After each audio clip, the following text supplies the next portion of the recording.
বন্ধুরা, সকালবেলা উঠে আমার মনটা ভীষণ ভালো হয়ে গেছে। কেন সেটা তো তোমরা বুঝতেই পারছো। আমি আজকে সকালবেলা যখনই জানলাটা খুললাম তার 10-15 মিনিট পরেই দেখি আমার জানলা দিয়ে ও ঘরে আমার খাটের পরে উঠে বসে আছে। আমি বাইরে থেকে এসে দেখি ও খাটের পরে চুপচাপ বসেই আছে। হয়তো কোনো কিছু নিয়ে একটু ভয় পাচ্ছিল বা কিছুতে তাড়া করেছিল ওকে।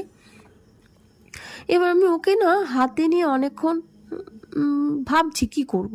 কারণ আমার সব থেকে বড় কথা, আমার পাখি না খাঁচায় বন্দি করে রাখতে একদম ভালো লাগে না।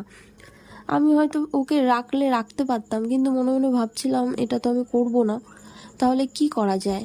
ওকে খানিকক্ষণ জল দিলাম, গালের মধ্যে জল দিলাম, ও খেলো না।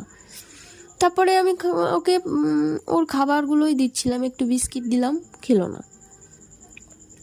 একটা চাল দিলাম কটা, তাও খেলো না। ও যে কি বলতে চাচ্ছিল আমাকে, আর কিছু কি বলতে এসেছিল কিনা, কিংবা ওর ভয় ছিল মনে, তার জন্য